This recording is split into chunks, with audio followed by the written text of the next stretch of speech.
오늘 말씀의 제목 같이 한번 따라해 볼까요? 제가 요즘에 초등부 설교를 이제 들어가거든요. 초등부 아이들한테 이렇게 따라해 볼까요? 라고 하면은 굉장히 큰 목소리로 따라합니다. 그래서 그 아이들한테 기준이 있어요. 드럼 소리보다 크게 해달라고 하거든요. 그래서 우리 예준이가 잠깐 사라졌는데 드럼을 한번 이렇게 펑 치고 그거보다 크게 해달라고 하려고 했는데 안 보이니까 그러면은 우리 초등부 친구들 하는 것처럼 해볼게요. 자, 우리 중등학교 고등학교 친구들 할렐루야. 자, 톤이 바뀌죠. 어린애들 잘 때 이렇게 하라고 배웠습니다, 학교에서. 네. 자, 오늘 이 제목 보이시나요? 앞에. 자, 큰 목소리로 따라해 보겠습니다. 시작. 혹시 버려지셨나요? 네. 원래는 이게 마음에 들지 않으면은 다시 시키거든요. 근데 이제 여기는 이제 중학교 고등학생이니까 이 제목 가지고 같이 말씀을 나누도록 하겠습니다. 오늘 말씀의 이야기는 포도원 이야기가 나옵니다. 이 포도원 이야기를 혹시 들어본 친구들이 있을까요? 나는 말씀을 들어봤을 때 이 스토리를 한 번이라도 들어본 적이 있습니다.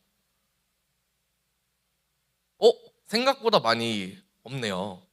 네, 오늘 이 이야기는 어떤 이야기냐면은 굉장히 포도원을 잘 가꾸고 있는 농부가 있었습니다. 근데 이 농부가 이제 이 밭을 관리하기가 어려우니까 종들을 시켜서 관리를 하기 시작하는 거예요.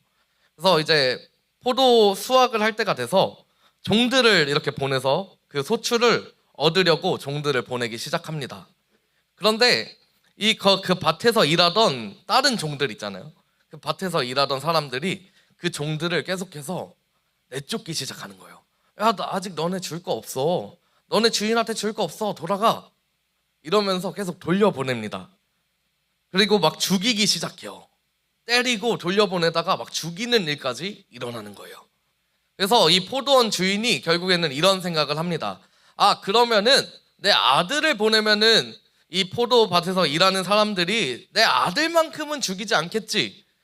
그 열매를 나한테 주겠지 라고 생각을 합니다. 그래서 그 아들을 보내게 돼요. 그런데 결론적으로는 어떻게 됐습니까? 그 아들을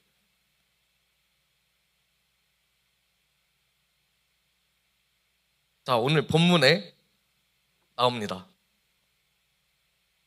7절, 8절 같이 한번 읽어보겠습니다. 오늘 성경 말씀 7절, 8절 시작. 그 농부들이 서로 말하되 이는 상속자니 자 죽이자. 그러면 그 유산이 우리 것이 되리라 하고 이에 잡아 죽여 포도원 밖에 내던졌느니라. 아멘. 이 말씀의 결과를 봤을 때 그 주인의 뜻대로 됐나요? 아니면 뜻대로 되지 않았나요? 뜻대로 되지 않았습니다. 결국 이 농부들은 그 주인의 아들을 죽이게 돼요. 이 비유를 예수님께서 하신 이유가 뭘까요? 왜냐하면 예수님께서 이 일을 당할 것을 알고 계셨기 때문입니다. 알고 계셨고 실제로 이 일을 겪게 되신다는 거예요. 하나님께서 예수님을 이 땅 가운데 보내셨습니다. 왜 보내셨을까요? 죄를 지은 하나님의 자녀들로부터 그 죄로부터 우리를 구원하시기 위해 예수 그리스도를 이 땅 가운데 보내셨습니다. 그런데 어떻게 했어요? 그 당시에 종교 지도자들이 있었습니다. 이제 목회자들이 있는데 그 사람들이 예수님을 보고 어떤 생각을 했을까요? 와, 저분 진짜 하나님의 아들이다. 대단하신 분이 오셨다. 라고 했을까요? 굉장히 이 제사장들 그리고 서기관들은 자신들의 자리를 위협받기 시작해요. 예수님의 제자들이 많은 사람들이 이렇게 예수님 따라다니는 걸 보고 계속해서 예수님이 하는 그 말을 들어보니까 본인들을 공격하는 것 같은 거예요. 왜 우리를 계속 공격하지? 나 하나님의 말씀대로 살아가고 있는데 왜 자꾸 내가 하나님의 자녀가 아니라는 거야? 왜 나보고 독사의 자식이라는 거야? 그래서 결국 어떻게 했습니까? 예수님을 십자가에 못 박으라고 결론적으로 예수님이 십자가에 못 박혀 죽게 됩니다. 그래서 예수님께서 이런 비유를 하세요. 시편 말씀인데 시편 118편의 22절에 이 말씀이 기록되어 있습니다. 건축자들이 버린 돌이 모퉁이의 머릿돌이 되었나니. 사랑하는 여러분, 여러분들이 만약에 건물을 지어본다고 한번 생각해 볼게요. 건물을 지을 건데 이 건물을 지을 때 모퉁이 돌, 이제 가장 기초가 되는 돌입니다.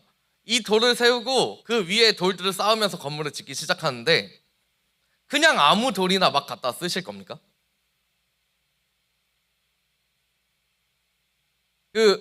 약간 이해를 돕자면은 마인크래프트 해보신 친구들 있나요? 이거 딱 초등학교 마인드인데, 마인크래프트 하면서 건축을 막 하잖아요. 건축을 할 때 이제 처음 건물을 지을 때 이제 첫 벽돌을 예를 들어서 모래로 쌓아요. 이 모래로 쌓으면 어떻게 되죠? 무너집니다. 계속해서 내려가요. 그러니까 내가 밑에 아무것도 없는데 그 위에 모래를 쌓으려고 하면 계속 가라앉아요. 모래라는 블럭이 그렇습니다. 그래서 아무 돌이나 쓰지 않는다는 거예요. 이 모퉁이 돌을 세울 때 가장 잘 닦여진 돌로 이 건물을 시작하게 됩니다. 그런데 오늘 말씀에 뭐라고 나와 있어요? 버린 돌, 건축자들이 필요 없다고 버린 돌이래요. 그런데 이 돌을 통해서 모퉁이 돌을 세웠다고 합니다. 이게 바로 예수님에 대한 말씀이에요. 당시 종교 지도자들은 예수님이 필요 없다고 생각했습니다. 아, 필요 없어. 그래서 죽여야 돼. 저 사람이 우리의 자리를 위협하잖아. 죽여야 돼. 그렇지만 그렇게 사람들이 버린 돌이 결국 교회의 모퉁이 돌이 되었고, 여러분들이 지금 예배하는 이 교회의 머리 대신 예수님, 그래서 이 교회가 세워지게 됩니다. 사랑하는 여러분, 여러분들의 지금의 삶은 어떠십니까? 여러분들의 삶이 정말 잘 쓰임받고 있다고 생각하십니까?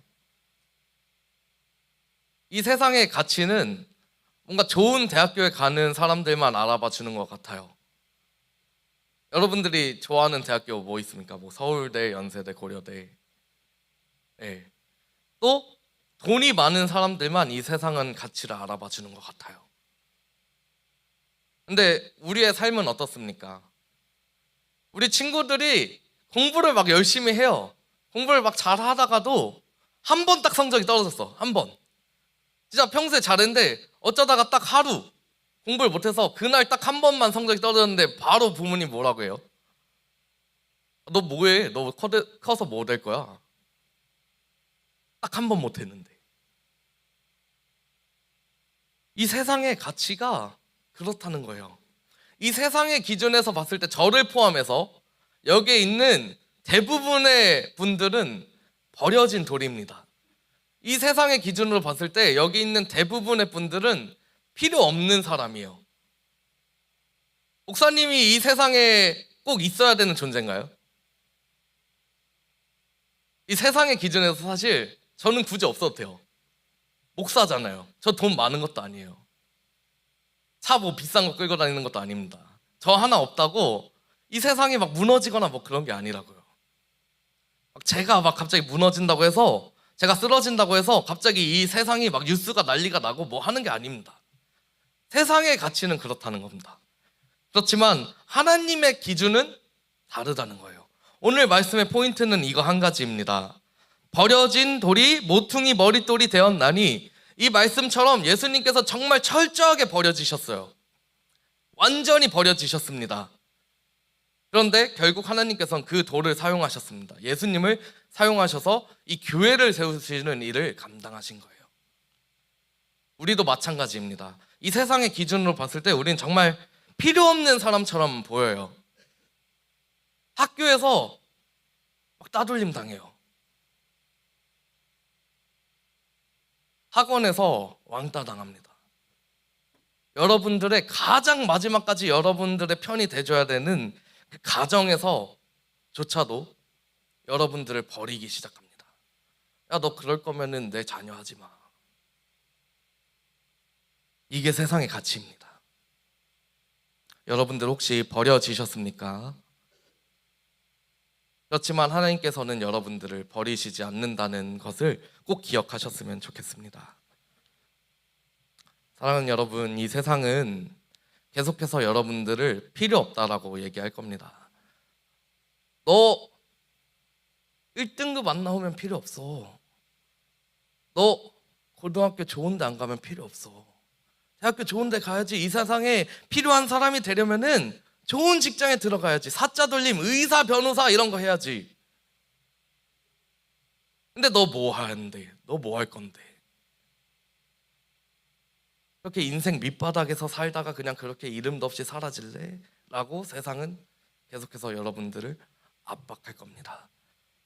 버려진 돌이 돼서 여러분들 계속 발로 차일 거예요. 길에 이렇게 굴러다니면서 팍팍팍팍 계속 깎여나갈 겁니다. 그렇지만 하나님께서는 그 버려진 돌, 예수님께서도 철저히 버려졌지만 예수님께서 결국 교회의 모퉁이 돌이 되셔서 이 교회를 세우셨듯이 반드시 여러분들도 하나님께서 쓰실 겁니다. 그래서 오늘 그 이야기를 좀 같이 나눠줄 수 있는 이제 간증자 친구들 조금 제가 미리 부탁을 해놨습니다. 그래서 좀 저희가 이번에서 여름에 수련회 갔다 오고 나서 따로 뭐 영상도 안 만들고 이랬는데 이제 같이 나눴으면 좋았을 것 같아서 그런 마음들, 이제 이 아이들이 하나님 만났던 그 이야기를 좀 이 시간에 같이 나눴으면 좋겠어서 그래서 간증자 친구들 앞으로 이렇게 좀 모시도록 하겠습니다.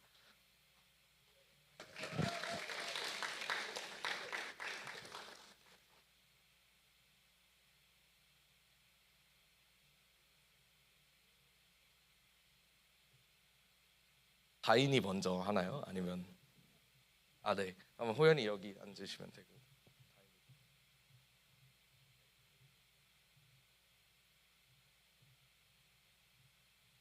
안녕하세요. 저는 중학교 3학년 김다인입니다.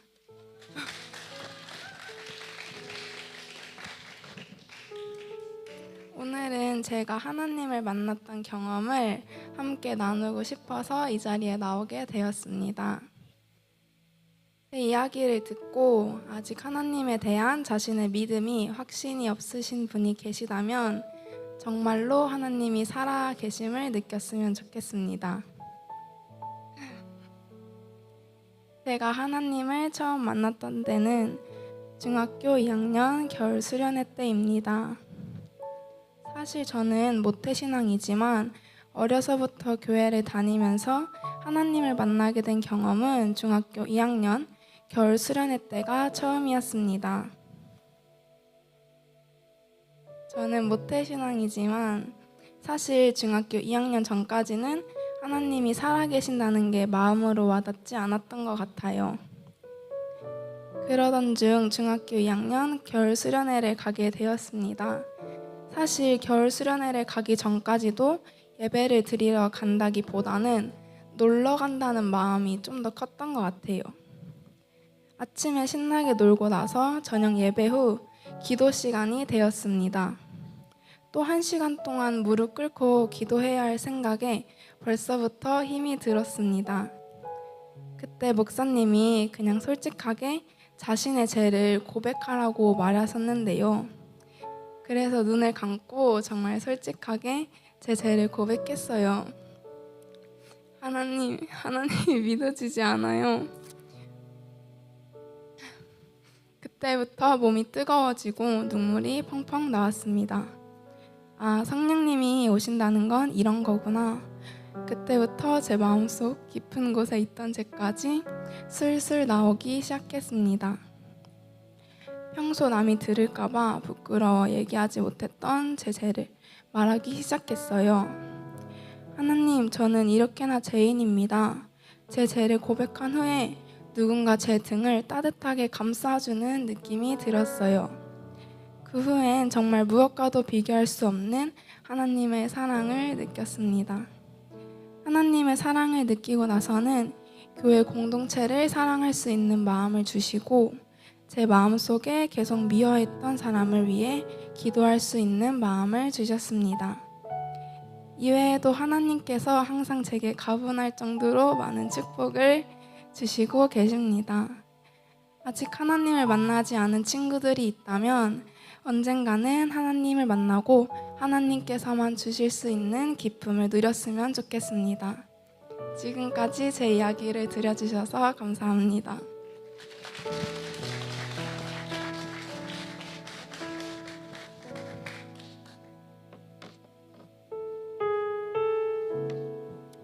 안녕하세요. 저는 중등학교 3학년 김우연입니다. 저는 중학교 1학년 때 친구 따라 교회를 나오던 믿음 없는 아이 중 한 명이었습니다. 그러다 결국 교회에 나오지 않기까지 이뤘습니다. 그치만 교회를 떠나고 저는 편하지 않았습니다. 여러모로 많은 일에 치이고 제 힘으로 감당하지 못할 일들이 너무나 많이 생겼습니다. 그러던 중 중학교 2학년이 되던 해 다인이가 제게 용기를 내어 교회에 같이 가자며 저를 다시 전도해 주었습니다. 그렇게 오랜만에 간 교회는 저를 따뜻하게 받아주셨습니다. 또 목사님과 선생님들도 저를 따뜻하게 반겨주셨습니다.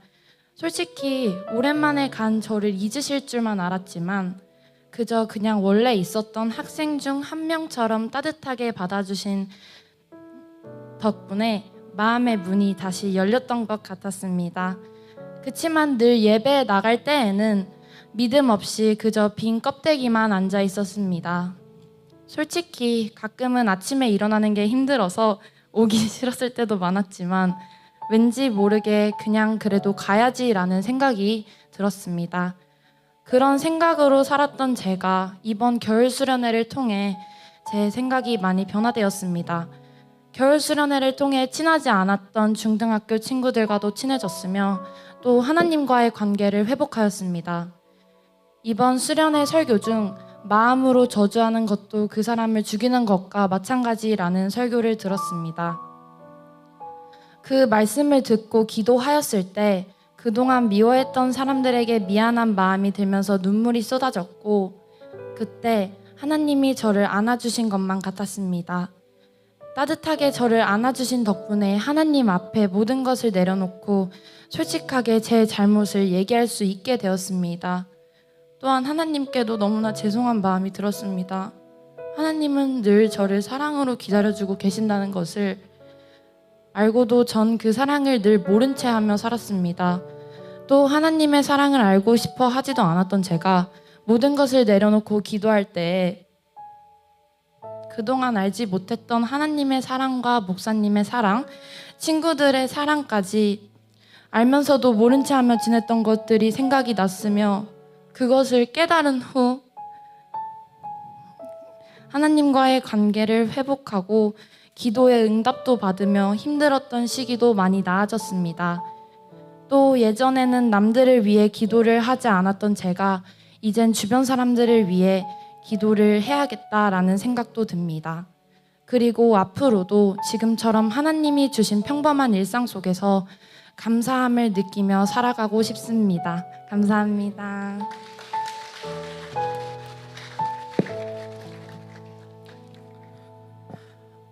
사랑하는 여러분, 저는 여러분들이 버려진 돌로서 살아가는 것을 원치 않습니다.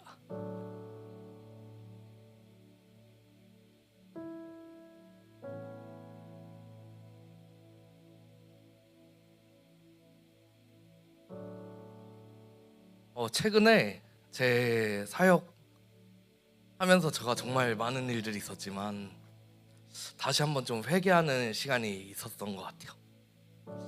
아이들이랑 이렇게 얘기를 하다 보니까 제가 몰랐던 이야기들이 너무 많았습니다. 이 아이들의 삶 가운데 많은 아이들의 가정이 무너져 있어요. 적어도 학교에서 외롭더라도 내가 친구가 없어도 내 부모님만큼은 내 편이 돼야 하는데 그것조차도 없는 친구들이 너무 많습니다. 인생의 끝자락에 서 있는 친구들이 너무 많음을 느낍니다.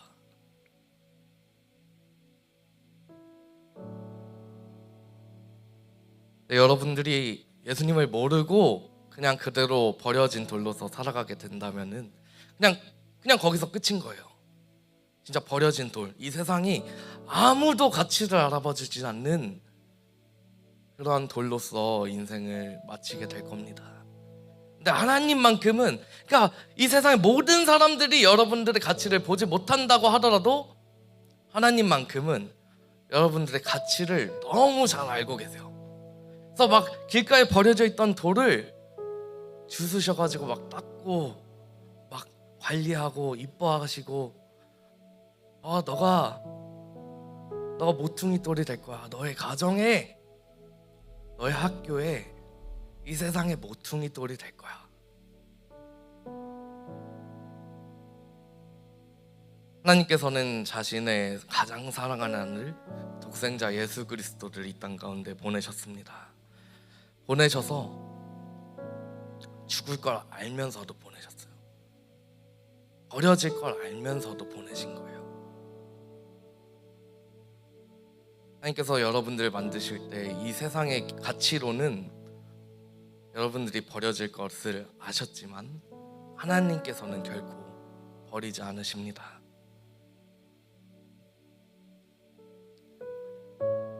이 이야기를 하셨을 때 종교 지도자들은 알긴 알아요.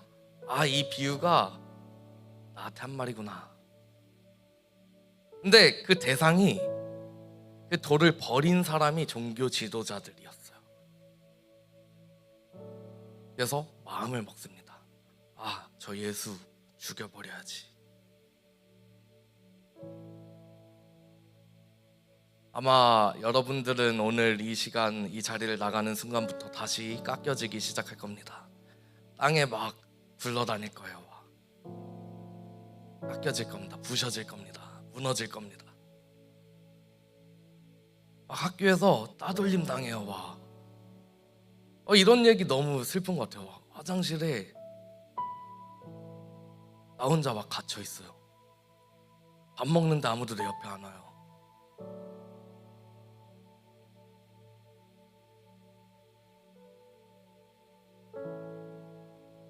그러한 여러분들 삶 가운데 하나님이 찾아오시기를 간절히 소망합니다. 하나님 만났을 때 여러분들이 그 가치가 증명돼서 이 세상의 모퉁이 돌이 될 수 있는 우리 삼부 예배 공동체가 되기를 간절히 소망합니다.